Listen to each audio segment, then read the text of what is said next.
ஜெபிக்கலாமா? ஸ்தோத்திரிக்கிறோம் ஆண்டவரே, நன்றி செலுத்துகிறோம் அப்பா. இங்கே நீர் அசைவாடுகிறதுக்காய் நன்றி. இம்மட்டும் எங்களை நடத்தி வந்தீர், அதற்காய் நன்றி அப்பா. இப்பொழுது கூட நீங்கள் எங்கள் கூட பேச போகிறீங்க, நாங்கள் கேட்க போகிறோம். நாங்கள் கேட்குறவர்களா மட்டும் இல்லை, அதன்படி நடக்கிறவர்களா நீர் மாற்ற போகிறதுக்காய் நன்றி. Not hearers of the word but doers of the வேர்டாக எங்களை மாற்ற போகிறதுக்காய் நன்றி அப்பா. இது வந்து வேஸ்ட் சைடில், அதாவது வலி அறிக்கை போட்ட இது மாதிரி சீடு இல்லாமல் ஆண்டவரே, அது வந்து 30, 60, 30, 60, 100ஆக நீங்கள் எங்களுக்கு ரிசல்ட் கொடுக்கும்படியாக நாங்கள் செபிக்கிறோம். இயேசுவின் நாமத்தில் என்னையும் என்னுடைய ஸ்பிரிட், சோல் அண்ட் பாடி நான் ஒப்பு கொடுக்குறேன் ஆண்டவரே. நீர் பேசும்படியாக, நீர் மறைத்து கொள்ளும்படியாக நாங்கள் செபிக்கிறேன். இயேசுவின் நாமத்தில் கேட்குறேன், ஆமென். ஸோ இன்னைக்கு வந்து ஒருவேளை இந்த சர்ச்சுக்கு நீங்கள் ஒரு 40 வருஷமாக வந்துட்டுருக்கலாம். அங்கிள் நீங்கள் ஒரு 50 வருஷம் 60 வருஷமாக வந்துட்டுருக்கலாம். இப்போ நாங்களாம் வந்து குட்டி பிள்ளைங்கள்லேருந்து வந்துட்டுருக்கோம். ஸோ எல்லாருக்கும் ஒரு பயணம் இருக்கும், ரைட்? பயணம், ஒரு ஜேர்னி இருக்கும். இன்னைக்கு ஒரு பயணத்தை பற்றி தான் நான் பேச போகிறேன். ஆண்டவர் தெளிவாக இந்த காரியத்தை குறித்து பேச சொன்னார் உங்ககிட்ட. ஒருவேளை நீங்கள் நோட்ஸ் எடுக்கணும் எடுத்துக்கோங்க. பட் இது ரொம்ப முக்கியமான ஒரு பயணம். இந்த பயணத்தில் வந்து ஒவ்வொருத்தரும் ஒவ்வொரு ஸ்டேஷனில் இருப்பாங்க. எல்லாரும் ஒரே ஸ்டேஷனில் இருக்க மாட்டீங்க. சில பேர் பாரிஸ் கார்னரில் இருப்பீங்க, சில பேர் சென்ட்ரலில் இருப்பீங்க. ஸோ அந்த மாதிரி பயணத்தில் ஒரு ஸ்டேஷனில் இருக்கலாம். அதே மாதிரி பயணத்தில் ஒரு சிலர் 20 வருஷம் முடிச்சிருக்கலாம், ஒரு சிலர் 40 வருஷம் முடிச்சிருக்கலாம், இல்லை ஒரு சிலர் வந்து 2 மாதம் தான் முடிச்சிருக்கலாம். சரியா? ஸோ இட்ஸ் இருக்கு, பயணத்தில் டிஃப்ரெண்ட் லொக்கேஷன்ஸ் இருக்கு. ஆனால் இந்த பயணத்தை குறித்து நான் பேசும்போது இது மறுபிறப்பின் பயணம். எனது மறுபிறப்பின் பயணம். இங்கே யாராவது ஒன்றும் பிறக்காமல் இருந்தீங்கன்னா நான் பேசுகிற நெக்ஸ்ட் 30 மினிட்ஸ் ஒன்றுமே புரியாது. இங்கே யாராவது மறுபடியும் பிறக்காமல் இருந்தீங்கன்னா நான் பேசுகிற காரியம் புரியாது. ஸோ ஆகையினால நீங்கள் பிறக்கணும், மறுபடியும் அந்த தீர்மானத்தை நீங்கள் சீக்கிரமாக எடுக்கணும். இன்றைக்கே எடுத்தால் நல்லது, ஏன்னா ஆண்டவர் சீக்கிரம் வரப்போகிறாரு. ஓகே, ஸோ இந்த பயணத்தை நம்ம எப்படி கண்டுபிடிக்கலான்னா, யாத்ராகமம்னு ஒரு புஸ்தகம் இருக்குது, 2வது book, 2nd book of the Bible. அந்த புக்கே பேரே வந்து யாத்ராகமம், லைக் இட்ஸ் ட்ராவல், ஒரு ஜேர்னி புக் அப்படின்னு அர்த்தம். இந்த யாத்ராகமம் புக்கில் வந்து ஒரு அழகான பயணத்தை இன்றைக்கும் நம்ம நிறைய அதுலேருந்து கற்றுக்கலாம். இந்த பயணம் வந்து இந்த இஸ்ரவேல் மக்களோட பயணம், ரைட்? இந்த பயணத்தை பார்த்தீங்கன்னா 430 வருஷம் வந்து அவங்க அடிமைத்தளத்தில் இருந்தாங்க. ஒரு வருஷம் இல்லை, 430 வருஷம். நம்ம வந்து 20 வருஷம் ஒரு வீட்டில் இருந்தாவே, 10 வருஷம் ஒரு பழக்க வழக்கத்தில் இருந்தாவே அந்த பழக்க வழக்கங்கள் நம்மளுக்கு அடிப்படையாக வந்துடும், எளிமையாக வந்துடும், சாதாரணமாக வந்துடும். அப்படி இருக்கும்போது 430 வருஷம் இவங்க அடிமைகளாக இருக்கும்போது அவங்களுக்குள்ள என்ன மென்டாலிட்டி இருக்கும்? அடிமை மென்டாலிட்டி தான் இருக்கும். ராஜா மென்டாலிட்டிலாம் இருக்காது, அடிமை மென்டாலிட்டி தான் இருக்கும். ஐயோ, நம்ம போய் வேலை செய்யணுமே, இல்லை அடிச்சிருவாங்க, வேலை செய்யணுமே, இல்லைன்னா நம்மளை இது பண்ணிடுவாங்க, அப்படி தான் இருக்கும் அவங்க மென்டாலிட்டி. ஸோ அவங்களோட ஜெனரேஷன்லாம் பார்த்தீங்கன்னா அவங்க பிள்ளைகள் எல்லாமே வந்து அடிமைகளாக தான் பிறந்தாங்க. யாருக்குமே விடுதலை கிடையாது. அப்படி பார்க்கும்போது 430 வருஷம் அவங்க வந்து அடிமைத்தனத்தில் இருக்கும்போது அவங்க ஆண்டவரை பார்த்து கும்பிடுறாங்க. அப்போ ஆண்டவர் வந்து ஒரு பெரிய விடுதலை கொடுக்குறாரு. நான் இந்த பேக்ரவுண்ட் ஏன் சொல்கிறேன்னா, அப்போ தான் உங்களுக்கு பயணத்துக்கு புரியும். இப்போ இவங்க வந்து எகிப்துலேருந்து எங்கே போகிறாங்க? அப்படியே போயிட்டாங்களா? இல்லை. எத்தனை நாள் ஆச்சு அவங்களுக்கு போகிறதுக்கு? 40 வருஷம். ஏன் 40 வருஷம் ஆச்சு? ஏன் சுற்றி போனாங்க? மறுபடியும் அங்கிள் அழகா சொன்னாங்க பாருங்க, மறுபடியும் எகிப்துக்கு ஓடிடுவாங்க அப்படின்னு. கரெக்டா சொன்னீங்க அங்கிள். ஸோ இவங்க வந்து 40 வருஷம் எடுத்து போனாங்க. எந்த லொக்கேஷன்லேருந்து போனாங்கன்னு நம்மளுக்கு தெரியணும். நீங்கள் உங்கள் சில பழைய பைபிளில் பின்னால் மேப்ஸ் இருக்கும், அந்த மேப்பை திறந்து வச்சுக்கிட்டிங்கன்னா உங்களுக்கு அழகாக புரியும். பட் மேப் இல்லைன்னா வீட்டில் போயிட்டு நீங்கள் கூகுள் மேப்ஸ்லேயும் போட்டு பார்க்கலாம். இன்றைக்கும் அந்த யாத்திரை எப்படி இருந்துச்சுன்னு உங்களுக்கு அழகாக பார்க்க முடியும். இவங்க வந்து நான் ஒரு சில காரியங்கள் அவங்கள பற்றி சொல்ல போகிறேன். இந்த யாத்திரையில் முக்கியமான இது வந்து அந்த சிவந்த சமுத்திரத்தை கிராஸ் பண்ணுவாங்க. Crossing the red C, crossing the traffic red C இல்லை, ரெட் டிராஃபிக் கிராசிங் இல்லை, கிராசிங் த ரெட் சி, அதாவது சிவந்த சமுத்திரத்தை கிராஸ் பண்ணுறாங்க. அது ஒரு பெரிய லொக்கேஷன்.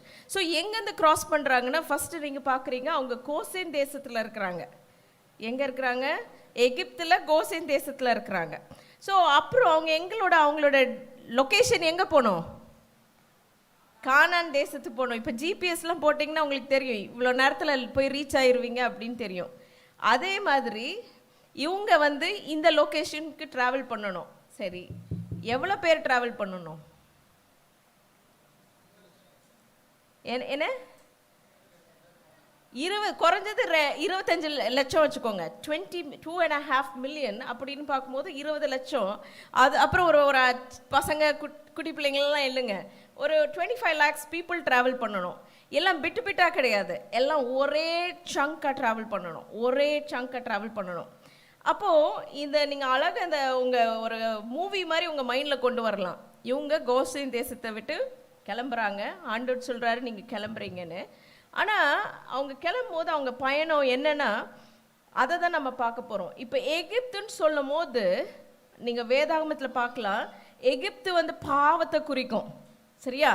பாவத்தை குறித்து அவங்க மனம் திரும்புறத முக்கியமாக ஆண்டவர் வந்து வலியுறுத்துறாரு. அதுதான் மறுபிறப்புக்கு நம்ம சொல்கிறோம். நம்ம திருப்பியும் எகிப்துக்கு போகணும்னு ஆசைப்படுவாங்க. ஆண்டவர் வந்து அந்த மைண்ட்லேருந்து அதை எப்படியாவது டிக்ரீஸ் பண்ணுறதுக்கு ஆண்டவர் என்ன சொல்லுவார்? எகிப்துக்கு போகவே கூடாதுன்னு சொல்லுவார். அவருக்கு நீ உன்னை பிரித்து கொண்டு வந்துட்டேன்னா நீ மறுபடியும் போகிறதுக்கு உன்னை விடமாட்டேன் அப்படின்னு சொல்வார். அது வந்து ஒரு பெரிய ஒரு தீர்மானம். ஸோ இந்த பயணத்தில் 5 விதமான காரியங்கள் இருக்குது. சரியா? நான் அந்த 5 விதமான அந்த வழிகளை குறித்து பேச போகிறேன். 5 விதமான வழிகள் இருக்குது. ஸோ உங்களோட பயணம் எப்படி இருக்குது அதுதான் இந்த தலைப்பு. என்ன சொல்வேன்னா, விசுவாச பயணம். எனது விசுவாச பயணம், உங்களது விசுவாச பயணம், அதை தான் பேச போகிறோம். உங்கள் வாழ்க்கை பயணத்தை பற்றி பேசுகிறதுக்கு இல்லை, உங்கள் விசுவாச பயணம் எப்படி இருக்குது. சரியா? அதுதான் கேள்வி. ஸோ ஒரு சிலருக்கு வந்து 40 வருஷம் எடுக்கலாம், ஒரு சிலருக்கு 20 வருஷம் எடுக்கலாம், ஒரு சிலருக்கு 30 வருஷம் இருக்கலாம். ஆனால் டிஃபைன்டு ரூட், அந்த ரூட்டை எடுத்து பார்த்தா எண்ணி 11 நாளில் போய் சேர்ந்துடலாம். என்னது? எண்ணி 11 நாளில் தான் போய் சேர்க்க வேண்டியது. ஆனால் ஆண்டவர் வந்து அவங்களுக்கு வந்து 40 நாள் வச்சுருந்தார். அப்படின்னு பார்க்கும்போது என்னெல்லாம் நடந்துச்சு? இந்த 5 விதமான காரியங்கள், 5 விதமான வழியை பார்த்தாங்க, 5 விதமான பாதையை பார்த்தாங்க. முதலாவதாக நம்ம பார்க்க போகிறது என்னன்னா, இந்த பாதையில் அது நீண்ட வழி.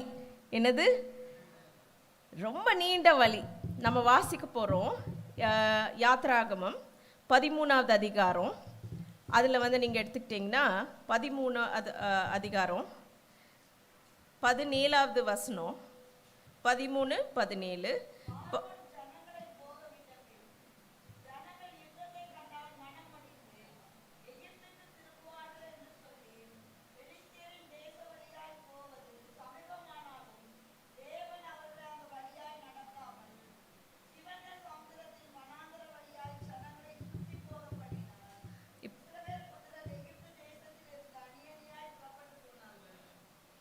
என்னாச்சு? சுற்றி போக பண்ணினார். யாரு? சிவந்த சமுத்திரத்தின் வனாந்திர வழியாய் ஜனங்களை சுற்றி போக பண்ணினார். அப்படின்னு பார்க்கும்போது அது ரொம்ப நீண்ட வழி. நீங்கள் பார்த்தீங்கன்னா அந்த மேப்பில் இவங்க இங்கே கோசேன் தேசம் எங்கே இருக்குன்னா, அவங்க நேரடியாக போகணுன்னா 11 நாளில் போயிடலாம். பட் ஆண்டவர் என்ன பண்ணுவாருன்னா, நீ வந்து கிழக்கு போகாமல் வடக்கு போகாமல் தெற்கு போன்னு சொல்லிடுவார். அவங்கள வந்து தெற்கு சவுத்தில் போவாங்க. ஆக்சுவலாக அங்கே ஒரு பெரிய ஸ்ட்ராட்டஜிஸ்ட் இருந்தா, அதாவது நல்ல போர் வீரர் யாராவது இருந்தாங்கன்னா யாருமே அந்த ரூட்டை சொல்லவே மாட்டாங்க. எப்படி நீங்கள் அங்கே போகிறதுக்கு எங்கே போகிறீங்க?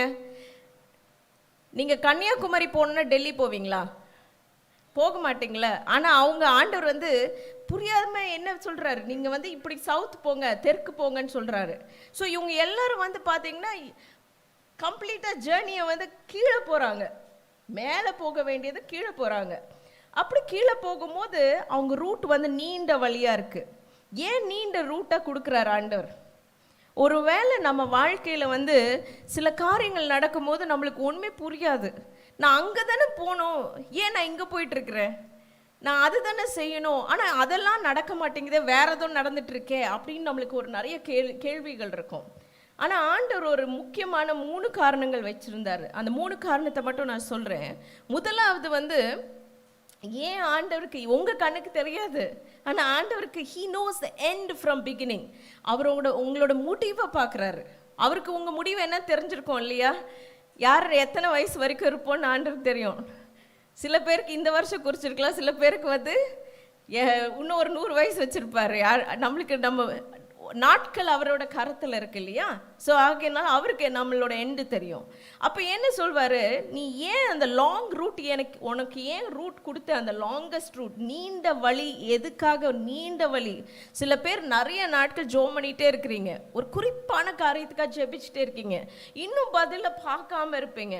என்ன ஆண்டவரே நீங்கள் கேட்குறீங்களா இல்லையா, நாங்கள் எவ்வளோ நாள் ஜெபிச்சுட்டே இருக்கிறேன், ஒன்றுமே நான் பார்க்கவே இல்லையே அப்படின்னு இருக்கோம்.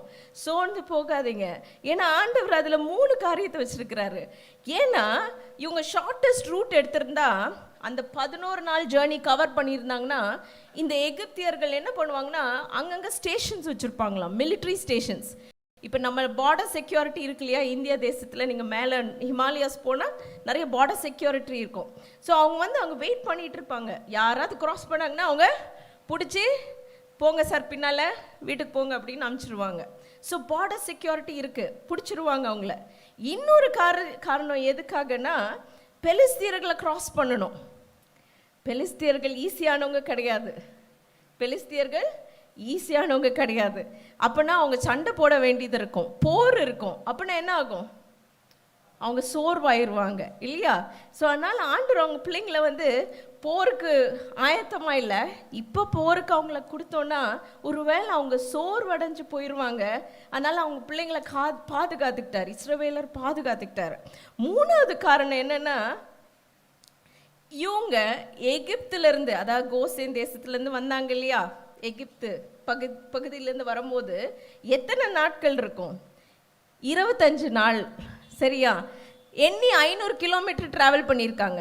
500 கிலோமீட்டர் ஒன்றும் கிடையாது, திருப்பியும் போனால் போயிடலாம். என்னது, திருப்பியும் போனால் போயிடலாம், ரொம்ப தூரம் கவர் பண்ணலாம். அவங்க 25 நாள் தான். நீங்கள் பார்த்தீங்கன்னா ரட்சிக்கப்பட்ட நாட்களில் நீங்கள் ஜோமன காரியெல்லாம் டக்குன்னு நடக்கும். என்னடா நேற்று நைட்டு ஜோமன் இன்னைக்கு காலையில் நடந்துருச்சு, சின்னதெல்லாம் நடந்துருச்சுன்னு. ஒரு சிலர் நல்ல முதிர்ச்சியான கிறிஸ்தவ பருவத்தில் இருக்கும்போது, நான் இத்தனை நாள் ஜோம் பண்ணிகிட்டே இருக்கேன், ஆண்டவர் என்ன நடக்குதுன்னே தெரியல, நம்ம ஒருவேளை நிறைய பாடு இருக்கோம் அப்படின்னு யோசிப்போம். அது என்ன கால் பண்ணுவாங்கன்னா, என்ன சொல்லுவாங்கன்னா, அந்த ஏர்லி கிறிஸ்டியன் லைஃப், உங்களோட விசுவாசத்தில் ஃபஸ்ட் ஸ்டெப் இருக்கும்ல, அது என்ன சொல்லுவாங்கன்னா, இந்த ஹனிமூன் பீரியட்னு சொல்லுவாங்க, தேன் நிலவு பீரியடுன்னு. என்ன ஹனிமூன் பீரியடில் என்ன இருக்கும், ரொம்ப ரொமான்ஸ் தான் இருக்கும், யாருக்கும் ஒன்றும் பிரச்சனையே தெரியாது, ஸோ ஜாலியாக இருக்கும்னு நினச்சிப்பாங்க. ஆனால் ஹனிமூன் பீரியடில் ஏதாவது ப்ராப்ளம் வந்துச்சுன்னா என்ன ஆகும், உடஞ்சி போயிடுவாங்க. நாங்கள் வெளியூரில் பார்க்குறது என்னென்னா, இந்த ஹனிமூன் பீரியடில் நிறைய பேர் சீக்கிரம் உடஞ்சிரும், உறவுகளே உடஞ்சிரும். ஆகையினால் ஆண்டவர் அறிஞ்சிருக்கிறாரு, ஒருவேளை இவங்களோட விசுவாசம் கம்மியாக இருந்தால் நாங்கள் மறுபடியும் போயிடுறோம். ஏன்னா அவங்க அடிக்கடி சொல்கிற வார்த்தை, எங்களை விட்டுருங்க, நாங்கள் போயிடுறோம், அவங்களுக்கு போய் நாங்கள் வேலை செய்கிறோம். ஆக்சுவலாக நீங்கள் பார்த்தீங்கன்னா வேலைன்னு அந்த பதம் இந்த 14வது அதிகாரத்தில் மறுபடியும் வரும். ஆண்டவர் அதை மறக்கடிக்க செய்கிறாரு. ஆனால் இவங்க ஞாபகப்படுத்துவாங்க, நாங்கள் போய் எகிப்தியருக்கு வேலை செய்கிறோம், எங்களை விட்டுருங்க, நாங்கள் போகிறோம் அப்படின்னு சொல்லுவாங்க. அந்த ஹனிமூன் பீரியட் ரொம்ப முக்கியம். ஒருவேளை நம்ம கம்பேர் பண்ணலாம், ஆண்டவரே அவங்களோட ஜெபம்லாம் ஈஸியாக நடக்குது, அவங்களுக்கு அற்புதமாக நடக்குது, அவங்க கேட்டதெல்லாம் நடக்குது, எனக்கு ஏன் நடக்க மாட்டேங்குது? உங்களோட விசுவாச நிலை வேற, அவர்களோட விசுவாச நிலை வேற. உங்களோட விசுவாச நிலை என்ன, அதை தான் யோசிக்க போகிறோம், அதுதான் உங்களோட பயணம். ஸோ நீண்ட வழியாக இருக்கலாம், அதுக்கு ஒரு காரணம் இருக்குது. ஒருவேளை இந்த நீண்ட வழி முடிவில்லாமல் இருக்குமா? இல்லை, கட்டாய முடிவு உண்டு. அந்த முடிவை நீங்கள் பார்ப்பீங்க. சிவந்த சமுத்திரம் பிளக்கும், சிவந்த சமுத்திரம் கட்டாயம் பிளக்கும். ஏன் பழக்கம்னா உங்களுக்காக இல்லை, ஆண்டவரோட நாம மகிமைப்படுறதுக்காக பழக்கம். அவரோட நாம மகிமைக்காக அவர் செய்வார். அதை தான் அவர் சொல்வார், என்னோட நாம மகிமைக்காக நான் செய்வேன், அதுக்கு ஆயத்தப்படுத்துகிறேன். ஸோ நீண்ட வழியை குறித்து கவலைப்படாதீங்க, டெஸ்டினேஷன் ஃபார் ஷுவர், அதாவது கட்டாயம் நம்ம சேருவோம். ரெண்டாவது காரியம், ரெண்டாவது வழியை குறித்து நான் பேச போகிறேன். முதல் நீண்ட வழி, ரெண்டாவது அடைத்த வழி. அடைத்த வழின்னு சொல்லும் போது என்னன்னா, இது வாசிக்க போறீங்க சிஸ்டர் நீங்க இந்த பகுதியை, 14வது அதிகாரம் 3-4 வசனம்.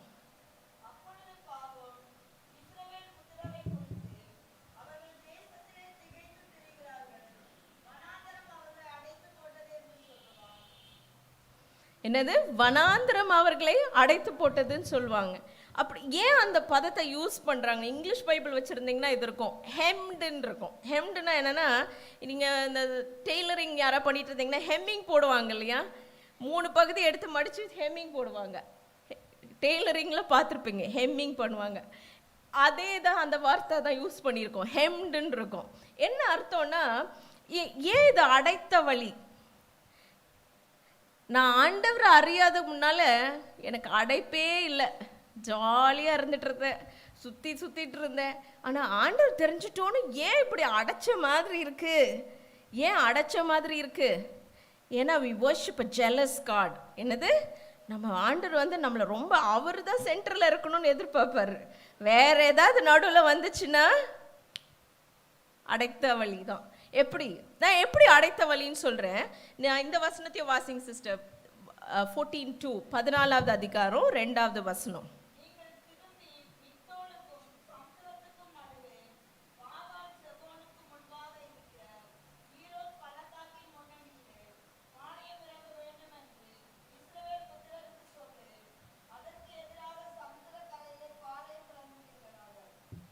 ஸோ இவங்க என்ன பார்க்குறீங்கன்னா, இடது புறத்தில் சிவந்த சமுத்திரம். என்னது? நீங்கள் உங்களை பிக்சர் பண்ணிக்கோங்க, உங்கள் இடது புறத்துக்கு சிவந்த சமுத்திரம்.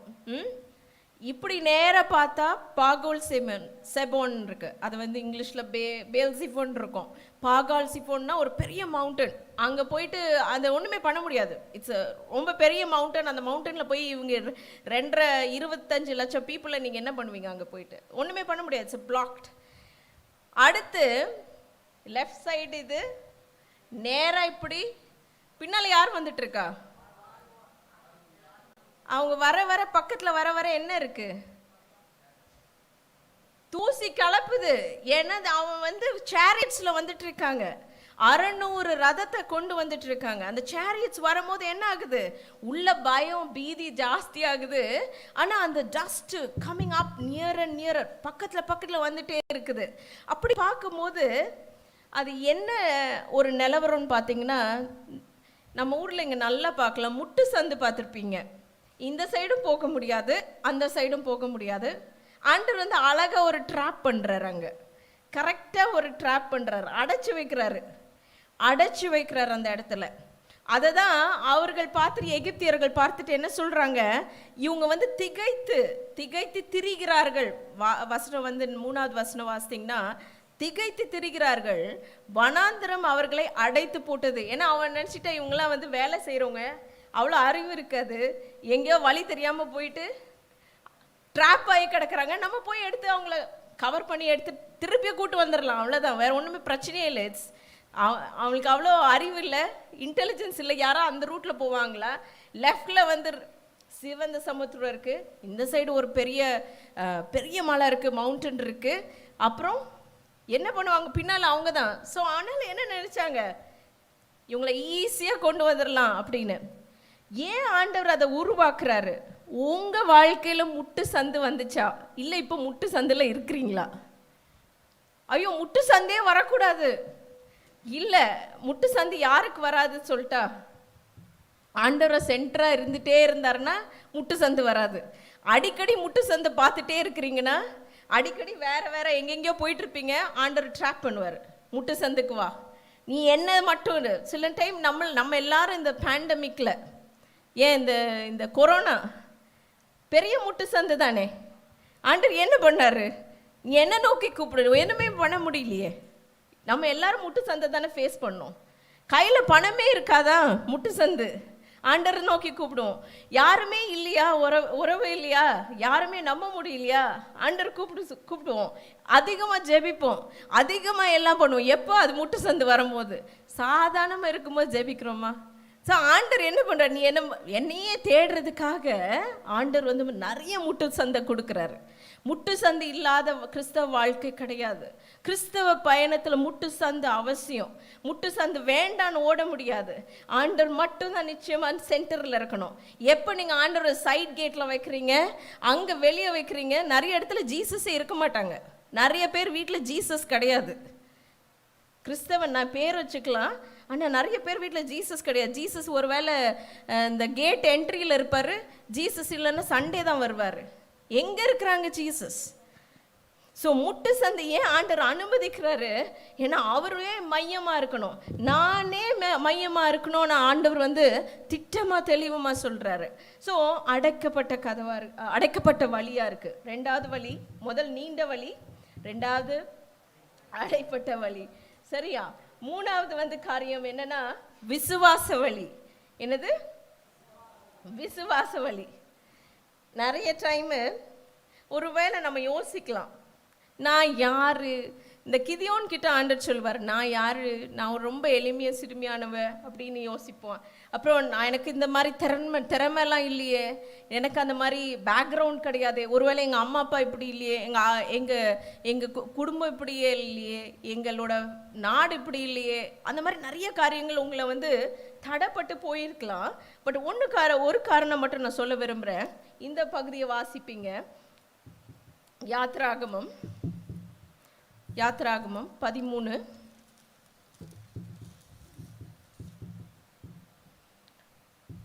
7 14 7 சிஸ்டர்.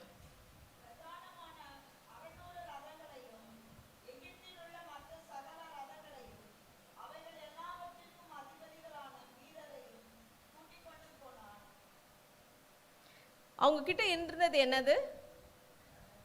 பிரதானமான, அதாவது அப்படின்னு பார்க்கும்போது பெஸ்ட்ன்னு இருக்கும். Best of 600 chariots. ஒரு சேரியட் கிடையாது, ஒரு சேரியட்ல குறைஞ்சது ஒரு 6 குதிரையை பூட்டலான்னு சொல்லுவாங்க. ஈஜிப்ட் இல்லை இருக்கிற சேரியட்ஸை நம்ம ரதங்களில் பூட்டணும்னு சொல்லும் போது குறைஞ்சது அதுக்கு மேலே கூட இட்ஸ் லைக் நீங்கள் இந்த டெஸ்லா பிஎம்டபிள்யூ ரேஞ்ச் வச்சுக்கோங்களேன். அந்த காலத்து டெஸ்லா பிஎம்டபிள்யூ ரேஞ்சு. அவர் வராரு, அப்போ ஒருத்தங்க வந்து 600 ரதத்தை எடுத்துகிட்டு வராங்க. எகிப்தியர் கொண்டு வந்தது. ஆர்டினரி பீப்புள் கிடையாது ஓட்டுறவங்க. பெஸ்டான ஒரு சேரியட்டியர்ஸ். அதை ஓட்டுறவங்க வந்து வீரர்கள் வந்து சாதாரணவங்க இல்லை, சாதுரியமானவங்க, எல்லாத்தையும் தெரிஞ்சவங்க, நல்ல திறமை வாய்ந்தவங்க, சாதாரண லெவலே கிடையாது. அப்படிப்பட்டவங்க தான் அவங்க திரட்டிட்டு வராங்க. இவங்க யாரு? 430 வருஷம் அடிமையாக இருந்தாங்க. நான் சொன்னேன் ஃபஸ்ட்டே, அடிமையான சிந்தை இருக்கும். ஐயோ என்ன பண்ணுறது, எப்போ பார்த்தாலும் அவங்க என்ன நினைப்பாங்க, இவங்க திரட்டி வராங்க, சரி பின்னம்பி அவங்கக்கிட்டே போய் சாரி நாங்கள் தெரியாமல் வந்துட்டோம், நாங்கள் திருப்பி உங்ககிட்டயே வந்துடுறோம் அப்படின்னு சொல்கிற லெவலில் கூட ரெடியாக இருந்தாங்க. அப்படி பார்க்கும்போது அவங்க கிட்ட அறிவு திறன்லையும் அவங்களோட இருக்கிற செயல்திறன்லையும் ஸ்கில்ஸ்லையும் எல்லா சாதுரியத்திலையும் அவங்க நம்பர் 1. எல்லா சாதுரியத்திலையும் நம்பர் 1. அப்படிப்பட்டவர்கள் மத்தியில் நம்ம விசுவாசம் எப்படி இருக்கு? உங்களை சுற்றி இருக்கிறவங்க உங்களோட நல்ல பெஸ்ட்டாக இருக்கலாம், உங்களோட சூப்பர் ஸ்டாராக இருக்கலாம், உங்களோட நீங்கள் நினைக்கலாம், ஐயோ என்கிட்ட அந்த மாதிரி திறமை இல்லையே, என்கிட்ட அந்த மாதிரி என்னால் முடியுமா, என்கிட்ட அந்த கிஃப்ட் இல்லையே, அவங்கக்கிட்ட நிறைய திங்ஸ் இருக்குது, அவங்கக்கிட்ட நிறைய பேக்ரவுண்ட் இருக்குது, அவங்கக்கிட்ட எல்லாமே இருக்குது, ஆனால் நான் எப்படி அவங்கள மேற்கொள்வேன்? ஆனால் இவங்கள பார்த்து என்ன சொல்கிறாரு? இவங்க இந்த 600 ரதத்தை எடுத்துகிட்டு வந்தவங்க, அவங்களோட நிலைமை என்ன ஆச்சு? அவங்களோட நிலைமை என்னாச்சு? அந்த அதிகாரத்தை ஃபுல்லாக வாசிங்கன்னா தெரியும். செங்கடல்ல மாண்டு போனாங்களா, மீனுக்கு தீனி ஆயிட்டாங்க, ஃபிஷ் ஃபுட் ஆயிட்டாங்க, டெட் பாடிஸ் மேலே வந்துட்டு இருக்கும். ஸோ நான் இதுக்கு நீங்கள் அர்த்தத்தை பார்க்கணுன்னா ஆண்டவர் என்ன வச்சிருக்கிறாருன்னா 1 கொரிந்தியர் 1 27, 28 வாசிங்க சிஸ்டர்.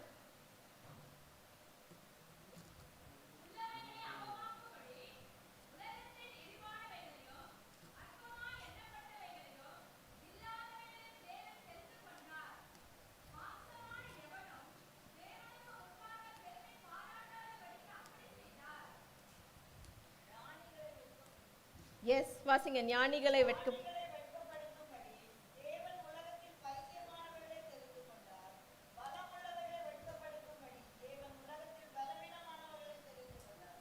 யாரு கேக்குறாரு? ஆண்டவருக்கு வந்து ரொம்ப ஞானிகளாம் வேண்டாம், பைத்தியமா இருக்கா, லூஸ் மாதிரி திங்க் பண்றீங்களா, நீங்க தான் பெஸ்ட் கேண்டிடேட். ஐயோ எனக்கு அறிவே இல்லாம ஃபீல் பண்றேன், நீங்க தான் பெஸ்ட் கேண்டிடேட். ஏன்னா அவர் அதுதான் சொல்றாரு, பைத்தியம், பலவீனம், இழிவானமா ஃபீல் பண்றீங்களா? ஐயோ எங்க குடும்பமா இவ்வளோ கெட்ட பேர்லாம் ஆயிருக்கு. இல்லை நீ தான் செலக்டட், நீ தான் ரொம்ப முக்கியம், நீங்க தான் ரொம்ப முக்கியம். அப்புறம் என்ன சொல்றாரு? ஐயோ நான் ரொம்ப அற்பமா ஃபீல் பண்றேன், நீங்க தான் பெஸ்ட் கேண்டிடேட். அப்படி பார்க்கும்போது மற்றவங்களோட திங்ஸ் எதையுமே பற்றி ஒரி பண்ணாதீங்க. ஏன்னா அவங்களோட ரதத்தை பார்த்தீங்கன்னா என்ன ஆயிடுவீங்க? ஐயோ நான் என்ன பண்ணுவேன், நான் தகுதியா இல்லையா அப்படின்னு சொல்வீங்க. ஒருவேளை அந்த வீரர்களை பார்க்கும்போது அவங்க சோர்வடைஞ்சிருக்கலாம். ஆனால் விசுவாச கண்களில், விசுவாச பயணத்தில் முக்கியமானது வந்து உங்கள் சுற்றுச்சூழலை பார்க்காம ஆண்டவரோட மகிமையை பார்க்க போறீங்க அந்த இடத்துல. ஏன்னா என்ன, ஞானிகளை வெட்கப்படுத்துறதுக்கு என்ன வேணும்? பைத்தியம். இப்போ நாங்களாம் பைத்தியம் தான், நாங்கள் 2 பேரெல்லாம் அப்படி தான் பைத்தியம், அற்பமானவங்க தான். ஆண்டவர் எங்களை மகிமைப்படுத்திருக்கிறாரு நான் சொல்வேன் நிச்சயமாக. ஏன்னா நான் வந்து டெய்லி நிறைய வெள்ளைக்காரங்க மத்தியில் வேலை செய்கிறேன், சரியா? அப்போ வந்து நான் யோசிப்பேன், நம்ம வந்து கருப்புக்காரங்க தானே, நம்ம நிறம்லாம் கருப்புக்காரங்க தானே, எப்படி நம்மளெல்லாம் அவங்க வந்து ஏற்றிருப்பாங்க அப்படின்னு பார்க்கும்போது ஆண்டவர் வந்து ஞானிகளை வெட்கப்படுத்துறது. ஓ சொல்லுங்க கிறிஸ்ன, நான் பண்ணுறேன் அப்படின்னு சொல்லுவாங்க வெள்ளைக்காரங்க. அப்போ பார்க்கும்போது ஆண்டவர் என்ன உயர்த்தி வச்சிருப்பாருன்னா, ஞானிகளை வெட்கப்படுத்துறதுக்கு அற்பமானவர்களை செலக்ட் பண்ணுவார். ஆகையினால உங்களுக்குள்ள வாஞ்ச என்ன, உங்களோட விஷன் என்ன, ஆண்டவர் உங்களுக்கு என்ன, எதுக்காக ஒரு சில கிஃப்ட்ஸை கொடுத்துருக்கிறாரு, எதுக்கு சில திறன்மைகள் கொடுத்துருக்கிறாரு, உங்களோட காலிங் என்ன, எதுக்காக ஆண்டவர் உங்களை வச்சிருக்கிறாரு. சும்மா ஏதோ பண்ணுறதுக்கு இல்லை, பட் திங்க், எதுக்கு ஆண்டவர் என்னை உருவாக்குனாரு, ஆண்டரே நீங்கள் எதுக்கு என்ன வச்சுருக்கிறீங்க, நான் உங்களுக்கு என்ன செய்யணும், உங்கள் ராஜ்யத்துக்கு நான் என்ன கொடுக்க வந்திருக்கேன். நான் வந்து சண்டே காணிக்க கொடுத்தா பத்தாது, நான் வந்து சும்மா என்ன சொல்கிறது கொஞ்சம் நேரம் நான் ஜோம் பண்ணிட்டேன் அது பத்தாது. ஆண்டருக்காக ஒருவேளை நீங்கள் 20 வருஷம் இருக்க போகிறீங்களா, 40 வருஷம் இருக்க போகிறீங்க, ஆண்டருக்காக நீங்கள் என்ன செய்கிறீங்க? ஞானிகளை வெட்கப்படுத்துறதுக்கு பைத்தியங்களை கேட்குறாரு, அவ்வளோதான். ஸோ ரதங்கள் வச்சிருக்கலாம், அவங்க என்ன வேணா வச்சிருக்கலாம், அதை பற்றி நீங்கள் கவலையப்பட வேண்டியது, நீங்கள் ஜீசஸ் வச்சிருக்கீங்க, ரைட்? ஆமென். அடுத்தபடியாக பார்க்க போது இந்த காரியத்தை, இந்த வழியை யாரும் பேச மாட்டாங்க, but I have to tell you this. 4வதாக போராட்டமான வழி. என்னது? கிறிஸ்தவ வாழ்க்கை ஃபுல்லாக பெட் ஆஃப் ரோசஸ்ன்னு இங்கே நம்ம இந்தியாவில் நிறைய பேர் இதுதான் சொல்லிட்டு இருக்காங்க. ரொம்ப கிருபை, நிறைய நீங்கள் வந்தீங்கன்னா கிறிஸ்தவ வாழ்க்கை ரொம்ப ரொம்ப ரோசஸாக இருக்கும், ஒன்றும் பிரச்சனையே இருக்காது. சாரி, இது போராட்டமான வழி. கிறிஸ்தவ பயணம் போராட்டமான வழி. ஏன் அப்படி சொல்றீங்க? 14வது அதிகாரம் 4வது வசனம் வாசிங்க.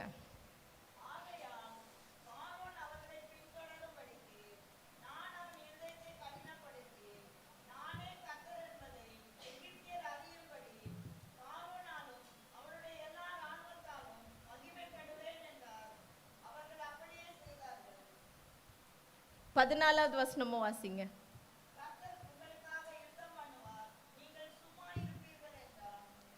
கர்த்தர் ஏன் போராட்டமான வழி?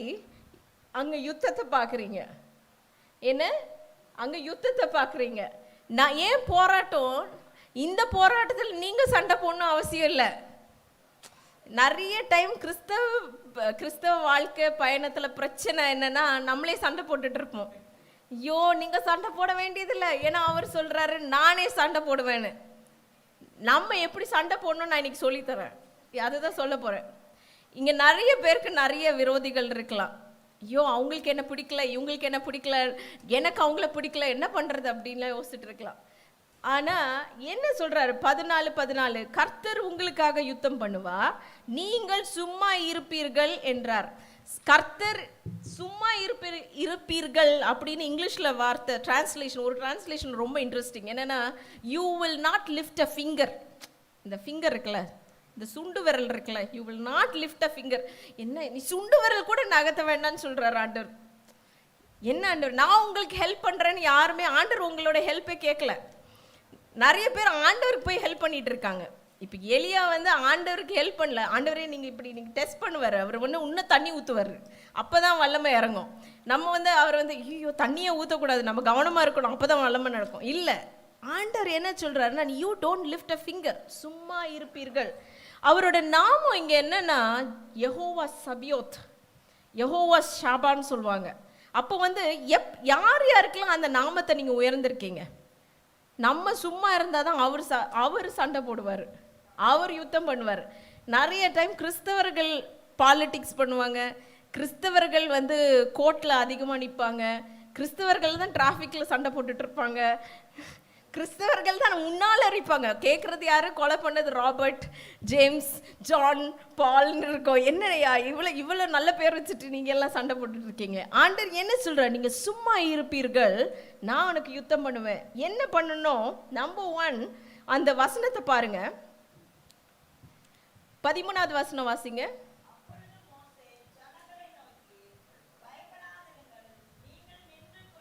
நின்று கொண்டு என்ன பண்ணும்? நின்று கொண்டு. இவங்க ப்ராப்ளம் நீங்க நினைச்சு பார்க்கணும். லெஃப்ட்ல வந்து ரெட் சி இருக்கு, இந்த சைடு வந்து பாகால் சி போன் இருக்கு, பின்னால வந்துட்டு இருக்காங்க. இப்போ ஏன் ஆண்டவர் என்ன சொன்னார்னா ஸ்டாண்ட் ஃபர்ம் இருக்கும் இங்கிலீஷ்ல, நின்று கொண்டு. பி ஸ்டில் அப்படிதான் சொல்லுவார் ஆண்டவர். தான் சொல்லுவார் ஸ்டில் ஸ்டாண்ட். ஃபர்ஸ்ட் ஸ்டெப் என்னன்னா, பிரச்சனை வருதா, அங்கே ஓடுறேன் இங்கே ஓடுறேன் அதெல்லாம் பண்ண வேணாம். ஒரு 10 பேருக்கு கால் பண்ணுறேன், 25 பேருக்கு எஸ்எம்எஸ் போடுறேன், 60 பேருக்கு ஃபார்வர்ட் பண்ணுறேன், அதெல்லாம் நிறுத்திடுங்க. பண்ணிட்டு என்ன பண்ணுங்க? B still. இவங்க என்ன பண்ணிட்டு இருந்தாங்கன்னா திரும்பி ஓட ரெடியாக இருந்தாங்க. ஐயோ அவங்க பக்கத்தில் வந்துட்டாங்க, பேசாமல் அவங்கக்கிட்டே போயிட்டு என்ன சொல்லிடலாம், சாரி பார்வன் நாங்கள் வந்துட்டோம், ஃபேரோ சாரி நாங்கள் வந்துட்டோம், நாங்கள் ரெடியாக இருக்கோம், அவ்வளோ பேரும் இப்பயே ரெடி, நாங்கள் உங்கள்கிட்டே வந்துடுறோம், ஒன்றும் பிரச்சனை ஆயிடுச்சு, வந்துட்டோம், நாங்கள் ஒரு 3 நாளுக்கு தானே வரேன்னு இருந்தோம், இப்போ வந்துட்டோம் அப்படின்னு ரெடியாக இருந்தாங்க. ரைட்? ஸோ ஆண்டவர் என்ன சொல்கிறாரு? நீ என்ன பண்ணாத, பி ஸ்டில். என்ன பிரச்சனையில் இருக்கிறீங்க நீங்கள்? B still. அங்கே ஓடாதீங்க இங்கே ஓடாதீங்க, பி ஸ்டில். ஆண்டவர் யுத்தம் பண்ணா ஃபர்ஸ்ட் ஸ்டெப்பு பி ஸ்டில் தான். என்ன பண்ணுறீங்களோ தெரியாது, யார்கிட்டையும் ஒன்றும் பண்ண வேணாம், பி ஸ்டில். என்ன பண்ணிட்டு இருக்கீங்களோ அங்கே ஸ்டே ஸ்ட்ராங். ஒன்றும் செய்யாதீங்க, அதில் ஸ்ட்ராங்காக ஸ்டேபிளாக நில்லுங்க, டோன்ட் ப்ரொசீட். 2வது காரணம் என்ன பண்ண போறீங்க? அதே வசனத்தை பாருங்க,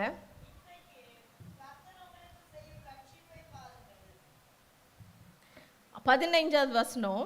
அப்பொழுது கர்த்தர் மோசேயை நோக்கி, நீ என்னிடத்தில் முறையிடுகிறது என்ன? 2வது காரியம் என்ன? முறையீடு. யார்கிட்ட முறையிட போறீங்க? ஆண்டவர்கிட்ட முறையிட போறீங்க. ஸோ 2வது முக்கியமான காரியம் வந்து, நிறைய டைம் வந்து நம்ம முறையிடுறது நிறைய பேர்கிட்ட முறையிட்டு இருக்கோம். ஃபர்ஸ்ட் நிற்க போறீங்க, 2வது முறையிட போறீங்க. எப்படி முறையிட போறீங்க? நெடு முட்டியில். என்னது? நெடு முட்டியில் முறையிட. நிறைய பேர் குஷனில் படுத்துட்டு அப்படியே பார்த்துட்டு இருக்காங்க மெசேஜ். இல்லை, நெடு முட்டியில் இருந்து முறையிட போறீங்க. ஆண்டவரே நீங்கள் யுத்தம் பண்ணன்னு சொல்றீங்களே, நீங்கள் செய்யுங்க ஆண்டவரே அப்படின்னு சொல்ல போறீங்க. அது 2வது ஸ்டெப்பு. முறையிடுறது வந்து ஒரு வாரத்துக்கு ஒருக்க இல்லை, டெய்லி காலையில் முறையிட போகிறீங்க. ஆண்டவரே நான் போகிறேன், எனக்கு யாரை பார்க்க போகிறேன்னு தெரில, நீங்கள் என் கண்ணாருங்க, நீங்கள் என் காலாருங்க, நீங்கள் போய் எனக்கு வழி உண்டாக்குங்க, எனக்கு சொல்லிக் கொடுங்க, நீங்கள் you fight the battle for me, நீங்கள் எனக்கு பதில் சண்டை போடுங்க, அப்படி முறையிட போகிறீங்க. 3வது ஸ்டெப் ரொம்ப முக்கியம். 3வது ஸ்டெப் என்ன?